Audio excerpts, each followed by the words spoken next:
안녕하세요, 여러분. 사무자동화 산업기사 필기 프로그래밍 일반 과목입니다. 자, 우리가 먼저 이제 프로그램 언어에는 어떠한 것이 있는지, 그리고 각각의 특징에 대해서 살펴보도록 하겠습니다. 자, 전반적으로 프로그램 언어는 이렇게 나누어지게 되는데요. 먼저 저급 언어와 고급 언어로 나누어지게 돼요.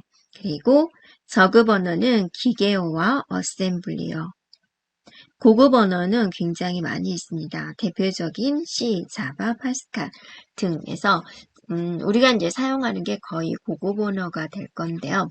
저급 언어다 그러면 이제 기계 중심이죠. 그래서 기계가 편하게 사용할 수 있는 것입니다.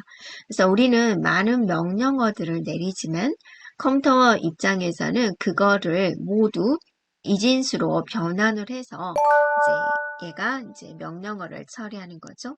그래서 우리 인간이 내리는 모든 명령어, 우리 인간 사회도 다양하게 영어도 존재하고 프랑스어, 불어, 많은 언어들이 존재하지만 프로그래밍에서 사용되는 또 문법적인 내용이 있죠. 그걸 열심히 입력을 하면 얘를 뭘로 바꿔요? 모두 이진수로 바꾼 다음에 기계가 처리를 하게 되는 거고 또 인간이 알아보기 쉽게 다시 또 그걸 변환해서 보여주는 그런 과정이 되는 거죠. 그래서 이 이진수로 나타내는 것을 우리는 이제 기계어다, 기계가 알아먹는 거다라고 이제 보는 거죠. 그런데 처음에는 기계어밖에 없었어요. 그런데 이게 너무 힘든 거예요. 예를 들어서 더하세요 라고 그러면 이런 식으로 0001 예를 들어서 하는 소리입니다. 예, 이런 식으로 하는 거죠. 이렇게 이어져 있다 보니까 이게 8비트 체계다. 그러면 이제 8칸씩 끊어야 되는 부분이고 잘못 끊으면 그게 해석이 이상하게 돼버리는 거죠. 그래서 너무 힘든 거예요. 그래서 좀 단계를 거쳐서 더해라 라는 것은 이렇게 쓰겠다. 그러면 이걸 이제 내부적으로 이진수로 바꾸자. 그러니까 예를 들어 더해라 라는 명령어가 이제 전에는 이진수로 이거였다면 내가 이걸로 표현을 할 테니 내부적으로 이제 또 프로그램을 하나 개발해서 이걸로 바꿔줘라 이렇게 되는 거죠. 그럼 우리 인간의 입장에서는 이걸로 작성하면 되니까 이걸로 작성했던 때보다는 더 쉬워진 거죠. 그래서 명령어 하나당 이렇게 이제 영어도 아니고 단지 만든 거죠. 이런 단어를. 네. 그래서 이거를 이제 기호화 시켰다라고 하는데요. 처음에 이제 일단은 보면 이 저급 언어다 그러면 누구 입장을 받아들인 거냐면 기계 입장을 받아들인 거죠. 그래서 기계어와 어셈블리어 두 개로 나누어질 수가 있어요.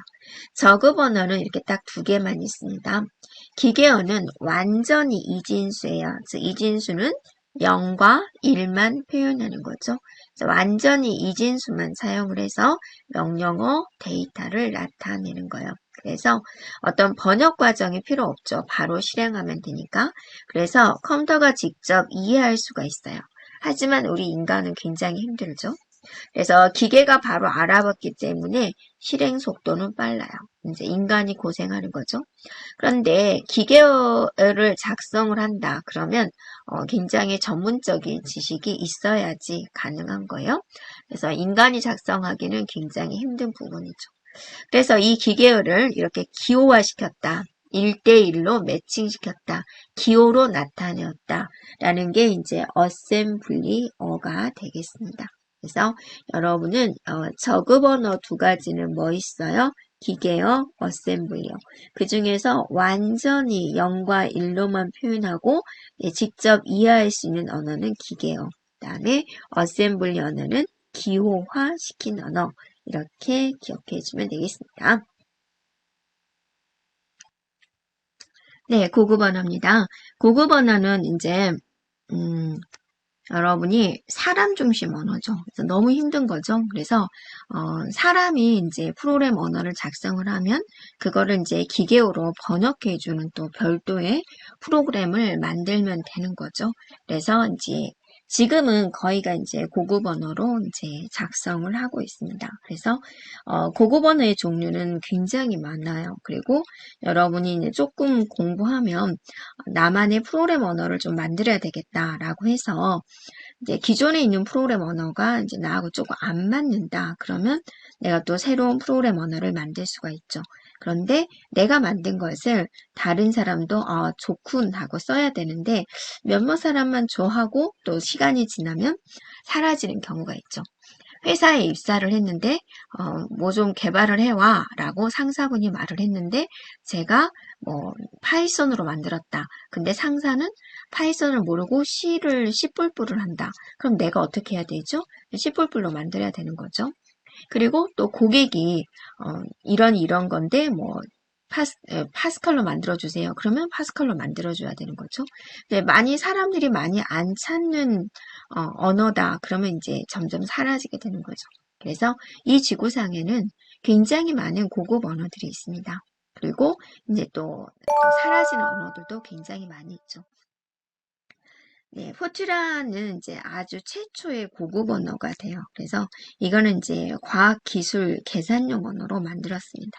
예를 들어서 사람이 이제 막 계산하려면 365일이 걸리는데 컴퓨터한테 넣었더니 하루 만이면 되더라. 미사일 발사 각도를 계산하는데 굉장히 정교한 수치 계산을 해야 되는데 얘는 그걸 굉장히 쉽게 해주더라. 일단 이제 계산용, 과학, 기술, 계산용 로 만든 언어가 포트란이 됩니다. 그리고 이제 코볼이라는 언어가 있는데 코볼 언어는 줄 이제 거의 영어랑 비슷하게 만들었어요. 그래서 이제 사무처리 언어다라고 이제 이야기를 하고 있습니다. 그리고 이제 에이다가 있습니다. 에이다는 이제 미 국방성에서 만든 군사용 목적으로 이제 개발된 언어가 되겠습니다. 그리고 베이직은 이제 이것도 이제 오래된 언어인데 컴퓨터 교육용으로 만들었어요. 처음부터 프로그램 언어를 가지고 개발을 하기는 굉장히 힘들고 좀 논리적인 체계가 좀 부족하다 하는 경우에 이제 베이직 언어를 하면서 이제 교육을 시켜주는 거죠. 한때는 굉장히 포트란, 코볼, 베이직이 이제 한때 몇십 년 전에는 굉장히 유행했던 언어가 되겠습니다. 그다음에 프롤로그라는 이제 언어도 있습니다. 인공지능 분야나 또는 데이터베이스 관리 시스템에서 많이 사용된 언어가 되고요. 파스칼이라는 이제 언어도 이제 교육 목적으로 개발이 되어 있고 프로그램이 이제 구조적 프로그래밍이 가능한 구조입니다. 구조적 프로그램이 있는데 전에는 이제 프로그램을 마구마구 쓰다가 좀 체계적으로 써보자 해서 구조적 프로그램 기법 그러다가 이제 객체 지향 기법 이렇게 이제 발전을 한 겁니다. 그 다음에 이제 리스프라는 언어가 있는데 이것도 이제 인공지능 문제 처리에 적합한 언어가 되겠습니다.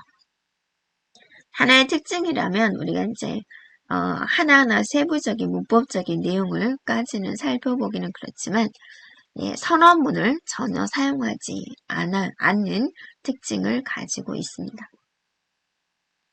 네, 그 다음에 이제 스노볼이라는 언어가 있는데요. 이거는 이제 내부적으로 문자열에 대한 조작을 편리하게 수행할 수 있도록 여러 가지 기능을 제공하는 언어가 되겠습니다.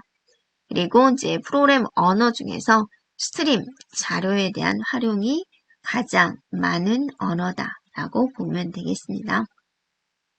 다음에 C 언어입니다. C 언어도 자, 이것도 이제 오래된 언어인데 시스템 프로그램 언어다. 프로그램인데 시스템을 좀 건들 수 있는 그런 부분이 되겠습니다. 그리고 이제 얘가 이제 1972년도에 개발이 되었고요. 고급 프로그램 언어이면서 이제 저급 프로그램 언어의 특징을 모두 가지고 있어요. 저급이다라고 하면 이제 기계 중심이고 고급이다 그러면 이제 인간 중심이 되죠. 그래서 시스템 쪽인 거다 그러면 이제 좀 저급 쪽에 속하잖아요. 그래서 고급 프로그램 특징과 저급 프로그램에 대한 특징을 모두 가지고 있다. 그리고 이식성이 좋다. 이식성이다라는 것은 이제 다른 곳에 붙여서 사용할 수가 있다라는 부분입니다. 그래서 이게 이제 C 언어의 특징이 되겠고요. 자바는 객체의 지향 언어입니다. 자, 구조적 프로그래밍 기법의 대표적인 게 뭐가 있었죠? 네, 파스칼이 있었죠.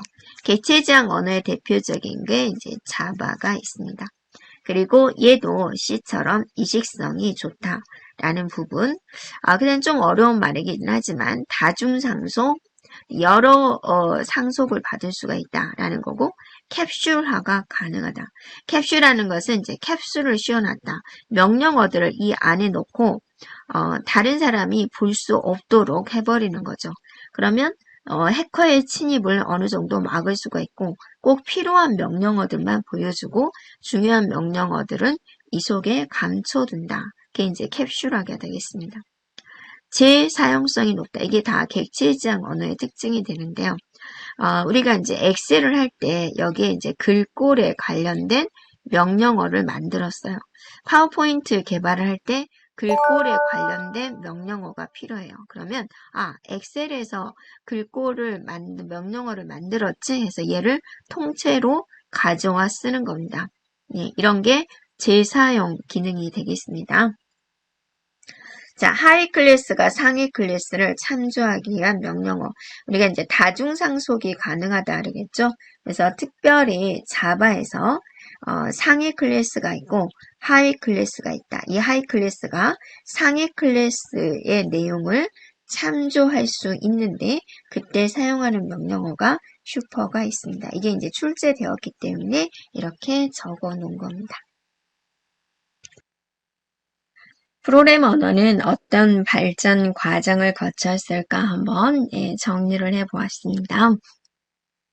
자, 아주 과거에는 이제 1950년대쯤이니까 좀 굉장히 오래됐죠. 그래서 최초에는 기계어, 어셈블리와 같은 저급 언어가 이제 출발을 했고, 굉장히 불편하니까 또 많은 연구자들이 이제 고급 언어를 만들었습니다. 그래서 계산용 언어, 포트란 알골, 그다음에 사무 처리, 정보 처리용으로 코볼, 그리고 인터프리터 방식의 대표적인 베이직입니다. 이건 이제 컴파일 언어가 되고 얘는 인터프리터 방식이 되는데요. 컴파일이다, 인터프리터 방식이다의 차이점 뭐냐면 우리 인간이 만든 언어가 이제 소스 프로그램 언어가 있으면 이게 뭐로 바뀌어야 된다라고 그랬죠?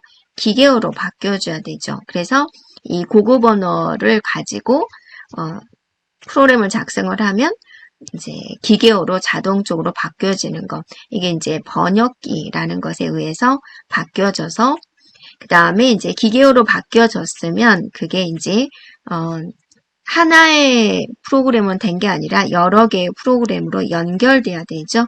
그래서 연계 편집 프로그램에 의해서 여기가 이게 되겠죠. 연계 편집 프로그램에 의해서 이제 로드 모듈이 만들어집니다. 로드 모듈이다.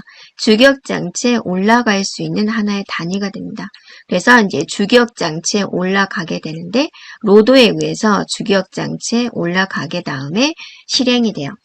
컴파일 언어는 이런 과정을 거치게 됩니다. 그런데 인터프리터 방식이다. 그러면 여기서 엔터를 치게 되면은 바로 여기서 이제 실행을 하게 되는 방식이죠. 자, 이런 언어 방식으로 이제 있다라는 거고. 그다음에 범용 언어에 여러 가지가 있고, 자, 인공지능에 사용되는 언어 리스프, 프롤로그가 있고요. 객체 지향 언어 스몰톡, C++, 자바가 있고요. 실시간 시스템 언어, 대화식 그래픽 언어, 그다음에 배열 벡터 처리용 언어, 보고서 작성용 언어, CAI용 언어, 교육용 언어, 교육용이라기보다는 컴퓨터를 이제 교육에 사용된 것을 CAI라고 합니다. 수치, 제어, 기계용 도구로 해서 설계된 언어, APT. 이런 이제 많은 언어들이 있다라는 거죠. 그래서 이제 우리 이 두 개는 기억을 해주면 되겠고, 그 다음에 이제 그래픽 인터페이스 환경. 인터페이스다. 그럼 이제 상호 대화를, 대화하는 것이고, 그래픽 환경에서 한다라는 거죠. 그래서 지금은 마우스가 있기 때문에 우리가 이제 마우스의 소중함을 못 느낄 수가 있는데 마우스 자체의 기능이 없었던 아주 옛날 시대에는 이제 이런 기능이 없죠. 근데 지금은 여러분이 그래픽 아이콘을 클릭 해주면 명령어가 실행되는 그런 거죠. 그 다음에 비절차적인 언어가 있습니다. 이것도 기억을 해주면 되겠고요. 절차적인 언어다. 그러면 이제 순서를 반드시 지켜야 되는 거. 비절차적인 언어는 이제 순서를 안 지켜도 되는 거. 예를 들어서 INTA 그랬습니다. A를 선언한 다음에 A는 3 이런 거를 쓸 수가 있죠. 선언 다음에 사용할 수가 있는데 이거를 A3, INTA 이렇게 하면 이제 오류가 되죠. 선언, 사용 반드시 이 순서를 지켜야 된다. 그게 이제 절차적 언어다. 이렇게 쓰면 이제 오류가 발생이 된다. 이런 게 절차적인 언어. 이런 순서를 전혀 개의치 않은 게 비절차적인 언어가 되겠고요. 지금은 어떠냐면 인공지능 분야 개념에 기원을 둔 언어인 이제 자연어 처리가 또 이제 유행을 하죠. 이 자연어 처리다라는 것은 뭐냐면 우리가 이제 뉴스에서 이제 어떤 단어가 많이 언급이 됐지? 이런 것을 이제 알아볼 때 문장이 있으면 그걸 이제 단어로 쪼개기를 해서 평가를 하게 되는 거죠. 그다음에 이제 영화 리뷰 분석, 영화에 달린 리뷰를 보고 평점을 한번 예측을 한다든지 쇼핑몰에서 사용자들이 다른 댓글을 가지고 상점이 이제 좋은지 평점 분석을 한다든지 그랬을 때 또 여러분이 이제 좋은 언어 바르고 고운 말을 쓴 문법에 딱 맞는 언어뿐만이 아니라 뭐 유유, 크크크, 뭐 흐흐흐 이런 것들도 많이 쓰죠. 이런 것들이 이제 다 정제에 대해서 분석을 하게 되는데 지금은 이런 것들도 다 분석을 하는 그런 시대가 된 거죠. 이런 것들을 이제 자연어 처리다라고 합니다. 그래서 전반적으로 언어의 발달을 살펴보기 위해서 이제 이렇게 보았습니다. 자, 객체의 지향 프로그램 언어에 대해서 보겠습니다. 그래서 지금은 객체의 지향 프로그램 언어죠. 옛날에 주먹구구식으로 사용하다가 이제 구조적 프로그램으로 발전을 했는데 구조적 프로그램에서는 이제 고우투문을 사용하지 않는다라는 부분이 있습니다. 그 다음에 이제 객체의 지향으로 왔죠. 객체의 지향이라는 것은 이제 어떤 프로그램 언어일까 우리가 좀 살펴보겠는데요. 좀 어려운 용어죠. 객체라는 게 나옵니다. 그래서 명령과 뭐해 라는 명령어, 그 다음에 어떤 데이터를 뭐를 해, 명령과 데이터로 구성된 객체를 중심으로 하는 프로그래밍 기법이다. 자, 객체다 그럼 어떤 물체, 다 되는 거죠. 뭐 사람도 되고, 네, 뭐 가방, 책 이런 것들도 다 객체가 되는 부분입니다. 그래서 이 객체 지향 프로그램은 여러분이 이제 레고 블럭이라고 생각해 주면 돼요. 그래서 레고 블럭 하나하나를 여러분이 따로따로 쓸 수도 있고 연결하면 멋진 자동차가 만들어지기도 하죠. 그리고 굉장히 튼튼해지는 다리도 만들 수가 있고 그래서 유지보수가 쉽다라는 부분이고요. 그 다음에 재사용이 가능해요. 이게 이제 레고 블럭이다 사용해 주면 돼요. 그래서 이렇게 만들어진 뭐 문단에 관련된 명령어들이 레고 블럭으로 이렇게 구성이 되어 있다. 그러면 이제 나중에 또 문단에 관련된 이제 프로그램 개발을 하는데 문단에 관련된 부분이 필요하다. 그럼 이것만 뜯어가지고 이렇게 가져올 수도 있죠. 자, 이런 재사용이 가능하다라는 부분. 그래서 이런 객체 지향 프로그램 언어의 종류에는 스몰토, 자바, 에이다, C++, C++, 이런 것들이 있습니다. 이것도 기억해 주면 되겠습니다. 그러면 이 객체 지향 프로그램 언어가 가지고 있는 구성 요소들에는 어떤 것이 있을까? 자, 일단은 기본적으로 객체가 있습니다. 객체는 이제 데이터와 명령, 데이터와 함수 이렇게 이루어졌다라고 하고 또 명령어들이 모여 있는 게 함수기 때문에요. 데이터는 이제 객체가 가지고 있는 정보다. 상태나 속성이나 상태, 분류 이런 것들을 이제 나타낸다라는 거고 함수는 이제 뭐해? 라는 메시지를 받아가지고 실행해야 될 구체적인 연산이다. 그래서 이제 명령문들의 집합이다. 자, 명령문들을 모아가지고 하나의 함수로 우리가 구현할 수가 있죠. 그 다음에 이제 클래스, 또 중요한 개념이죠.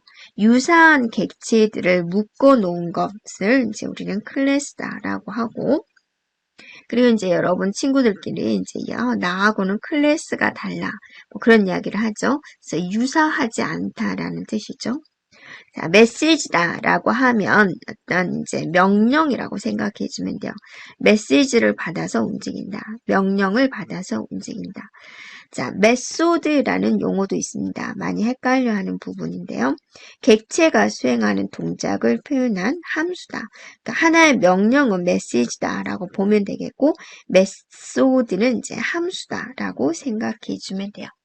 이러한 것들이 이제 객체의 지향 프로그램 언어에서 나오는 이제 용어들이 되겠습니다. 네, 객체의 지향 프로그램이 어떤 특징을 가지고 있는지 살펴보도록 하겠습니다.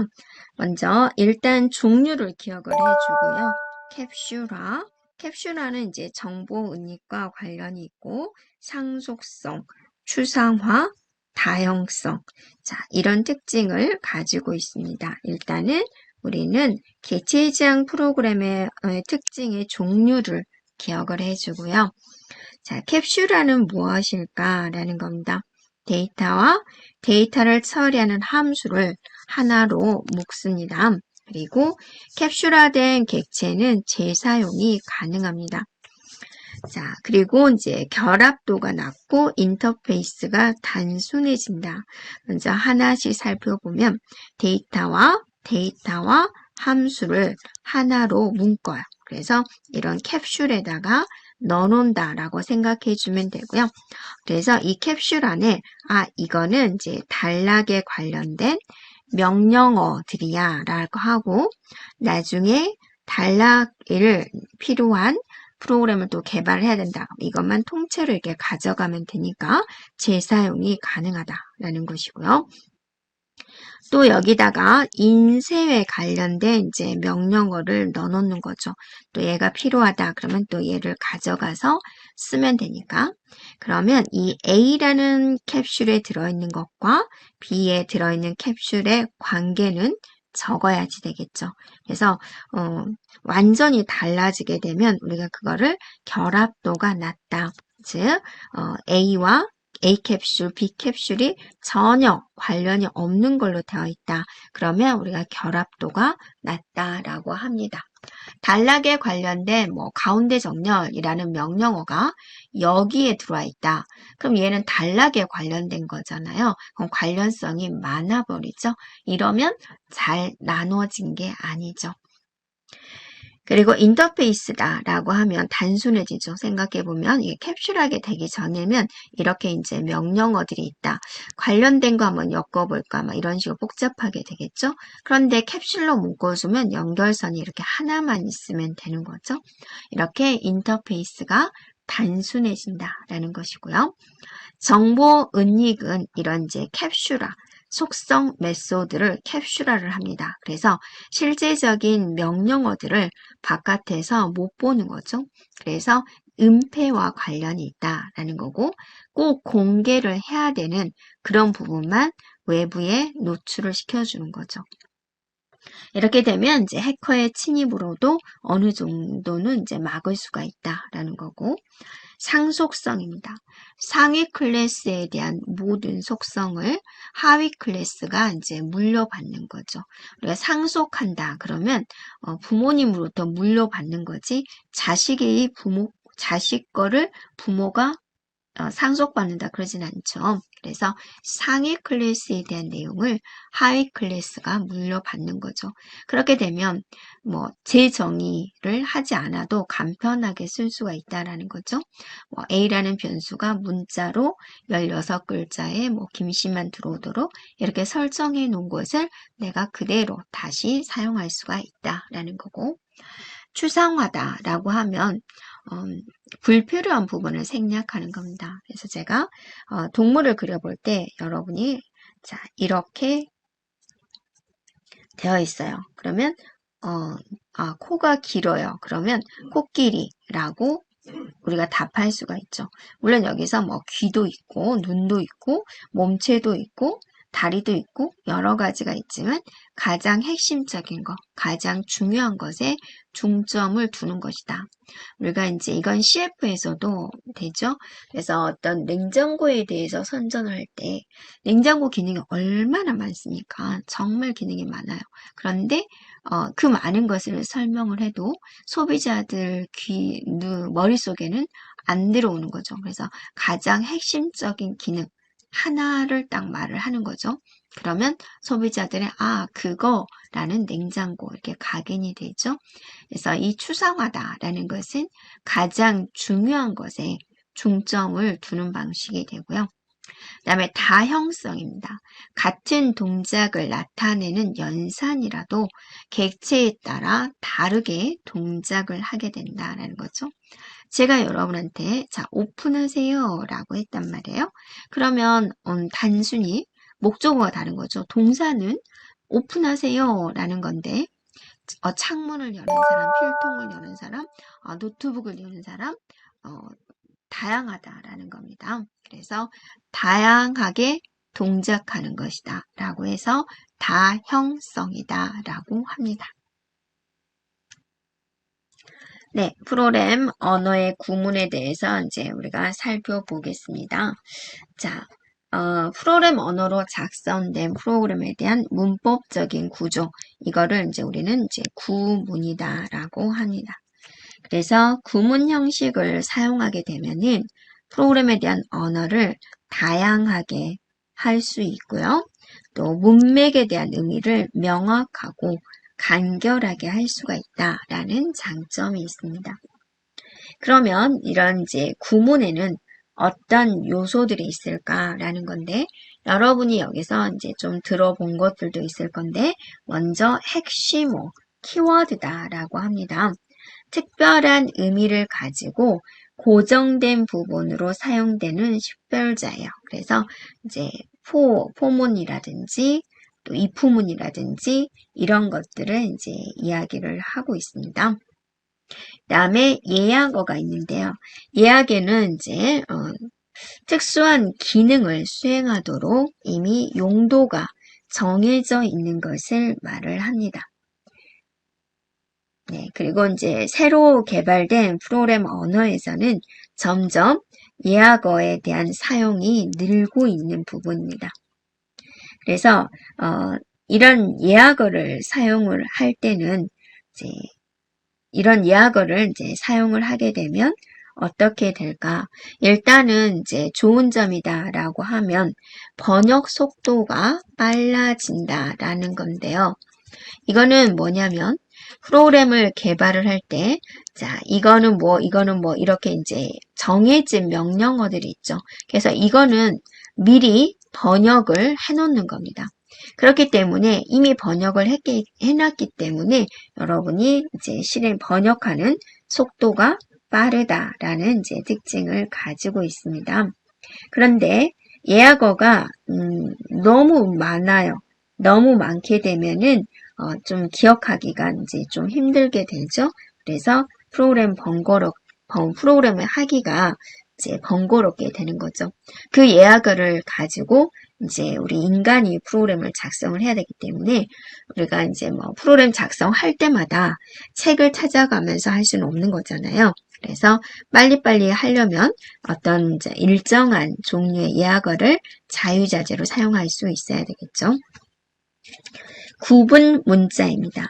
그래서 문장이나 식과 같은 구분적인 단위의 시작과 끝을 나타내기 위한 언어예요. 그래서 어떤 프로그램 언어에는 문장 끝에다가 셈 꽂고 세미콜론을 하시오, 마침표를 하시오 이런 것들이 있죠. 시작과 끝을 나타내기 위한 것을 뭐라 그런다? 구분 문자다라고 하고요. 연산자입니다. 우리 연산자는 대표적으로 산술 연산자, 더하기 빼기 곱하기 나누기 이런 것들이 있죠. 그래서 그거는 이제 변수, 상수에 대한 또 함수의 호출값에 대한 이런 연산을 수행할 때 사용되는 기호가 되겠고요. 주석입니다. 주석은 이제 우리 인간이 프로그램을 작성을 할 때